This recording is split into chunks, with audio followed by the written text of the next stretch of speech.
What we have here is a confidential report by Johnson's own government, marked official sensitive, that exposes the falsehoods that Boris Johnson has been putting forward. This is cold, hard evidence that categorically shows the impact a damaging Brexit deal would have on large parts of our country. He told the people of Northern Ireland to their faces, there'll be no forms, no checks, no barriers of any kind. You will have unfettered access. Then look at page 5 of this confidential report, which will be in your hands in a moment. In private, the government says something very, very different. It says there will be customs declarations and security checks between Northern Ireland and Great Britain. It's there in black and white. It says there will be customs declarations, absolutely clearly, for trade going from Northern Ireland to Great Britain.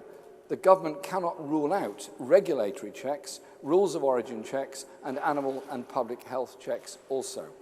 And for trade going the other way, from Great Britain to Northern Ireland, there will be all of the above, plus potentially damaging tariffs. I just want to go back to that Northern Ireland document, the Treasury document, because it's been produced by your own government.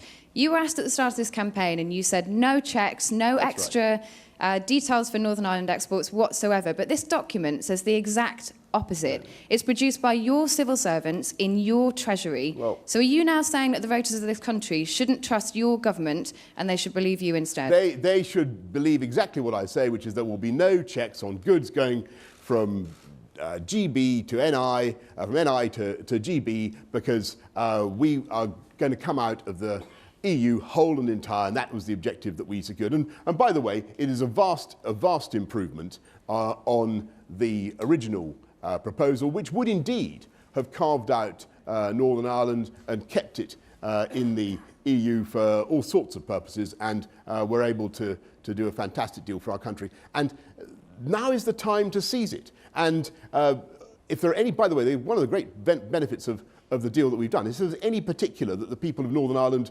don't like, then of course they are all those provisions automatically elapse in 4 years' time.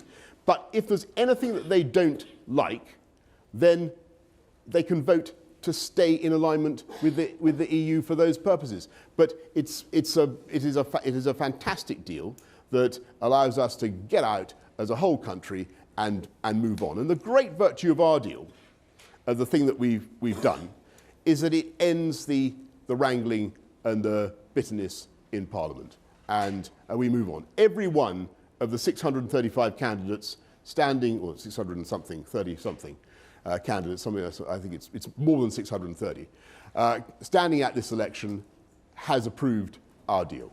And that's in stark contrast to the Labour Party, where I think at least 100 of their candidates say that they want to back Remain. So, you know, if you want to get this thing done, if you want the country to move forward, you've got to vote Conservative.